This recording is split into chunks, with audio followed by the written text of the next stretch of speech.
குடியரசுத் தலைவரின் உரை மீதான நன்றி தெரிவிக்கும் தீர்மானம் 240 இடங்களில் மட்டுமே வெற்றி பெற்றிருக்கிற பாரதிய ஜனதா கட்சிக்கு தனி மெஜாரிட்டி கிடைத்திருக்கிறது என்ற தவறான தகவலை பேசியிருக்கிறார் நம்முடைய குடியரசுத் தலைவர். அதுவே ஆளும் கட்சி அவருக்கு நன்றி செலுத்த கடமைப்பட்டிருக்கிறது. ஆனால் எதிர்க்கட்சிகள் மக்களுக்கு நன்றி சொல்ல கடமைப்பட்டிருக்கிறோம். அரசமைப்பு சட்டத்திற்கு எதிரான பிற்போக்கு சக்திகளை எதிர்க்க வேண்டும், வீழ்த்த வேண்டும் என்பதுதான் இந்தியா கூட்டணியின் ஒரே நிலைப்பாடாக இருந்தது. திரு ராகுல் காந்தி உள்ளிட்ட இந்தியா கூட்டணி கட்சிகளின் தலைவர்கள் அனைவரும் ஒருமித்த குரலில் நாட்டு மக்களுக்கு விடுத்த ஒரே வேண்டுகோள், இந்திய அரசமைப்பு சட்டத்திற்கு பெரும் ஆபத்து சூழ்ந்திருக்கிறது. பாரதிய ஜனதாவின் தலைமையிலான கூட்டணி கட்சிகள் ஜனநாயகத்தை அழிக்க துடிக்கிறார்கள்.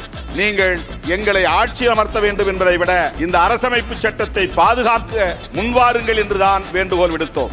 இந்தியா கூட்டணி தலைவர்கள் விடுத்த வேண்டுகோளை ஏற்று இந்திய வாக்காளர் பொதுமக்கள் 234 தொகுதிகளில் வெற்றியை தந்து ஒரு வலுவான எதிர்க்கட்சி அணியாக இன்றைக்கு இந்த அவையிலே அமர வைத்திருக்கிறார்கள்.